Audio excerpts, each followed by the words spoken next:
हरियाणा के यमुनानगर की अनाज मंडी में पहुंचे कांग्रेस के राष्ट्रीय महासचिव और सांसद रणदीप सिंह सुरजेवाला ने कहा कि हरियाणा में किसानों को धान खरीद में धोखा मिला है। धान की खरीद 3100 का वादा किया गया था, जबकि 2389 का रेट तय किया गया, जबकि खरीद 2100 प्रति क्विंटल पर हुई। नमी के नाम पर उनसे पैसे काटे गए। इस तरह उन्हें लगभग 1000 रुपए का नुकसान हुआ, जो कि किसानों के साथ धोखा है। यमुनानगर में मीडिया से बातचीत करते हुए सांसद रणदीप सुरजेवाला ने कहा कि गन्ने के मूल्य में 15 रुपए की बढ़ोतरी किसानों से मजाक है। उन्होंने आंकड़े देते हुए कहा कि कीटनाशक महंगे, डीजल के भाव में बढ़ोतरी, ढुलाई कटाई में बढ़ोतरी से किसानों को गन्ना 500 प्रति क्विंटल खरीदे जाना चाहिए।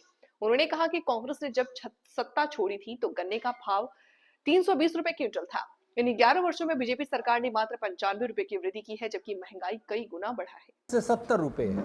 ये एक उदाहरण है बढ़ोतरी कैसे हुई। कीटनाशक दवाई, नई नई बीमारियां गन्ने में आ गई हैं, उनकी लागत 300% से 700% बढ़ गई। डीजल की कीमत 125% बढ़ गई 2014 के मुकाबले में। हर चीज़ की कीमत बढ़ गई है, परंतु किसान की फसल की कीमत नहीं बढ़ रही। जब लागत 500 सवा 500 रुपये है तो अगला 415 रुपये में क्या खाएगा और कमाएगा? क्या ये बात को नायब सिंह सैनी जी और कृषि मंत्री जी नहीं जानते या समझते?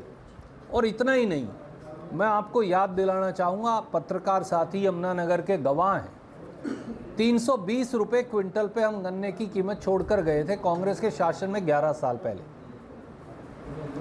आज कितनी है? 415 रुपये। 11 साल बाद 11 साल में बढ़ोतरी कितनी हुई? 95 रुपये।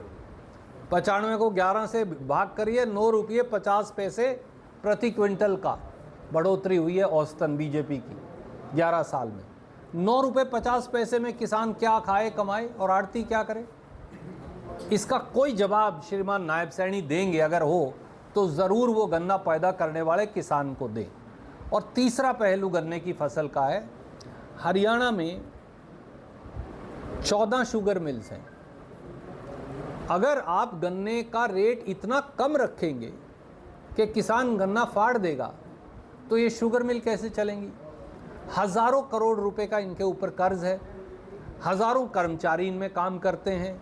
ये अर्थव्यवस्था को, जैसे यमुनानगर की अर्थव्यवस्था को चलाने में सरस्वती मिल का रोल है, योगदान है। कल को ये मिलें बंद होगी तो आप क्या करोगे? मजदूर कहाँ जाएगा? कर्मचारी कहाँ जाएगा? गरीब कहाँ जाएगा? सरकार के पैसे का क्या होगा? इसका कोई जवाब नायब सैनी जी दे सकते हैं तो दे दें।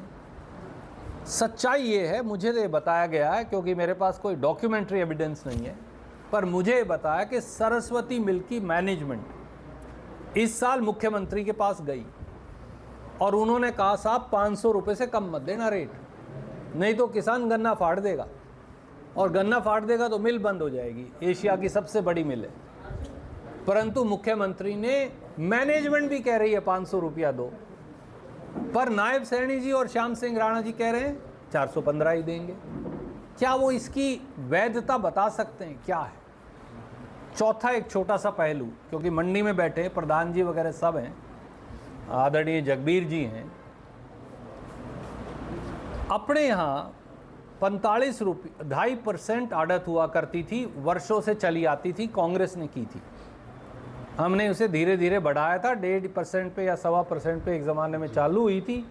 आड़ती मांग करते रहे, धीरे धीरे 2.5% तक आई। ये किसान नहीं देता था, खरीद एजेंसी देती थी, ओवर एंड अबव MSP। जैसे ही बीजेपी की सरकार आई, पहला इन्होंने डंडा आड़ती के सर पर मारा। वो 2.5% का कमीशन काटकर 45 रुपया 88 पैसे प्रति क्विंटल कर दिया। पिछली बार जब लगा गवर्नमेंट जाएगी तो श्रीमान नायब सैनी ने कहा एक और खेल करो, सब आड़तियों को बुलाया और उनकी 55 रुपये आड़त कर दी और ये कहा भैया आगे फिर बढ़ा देंगे। अब वोट ले ली, अब क्या हुआ? फिर 45-88 कर दी। अब आप फॉर्म जेब पढ़ो, उसके अंदर 45-88 लिख के आने लग रहा है। तो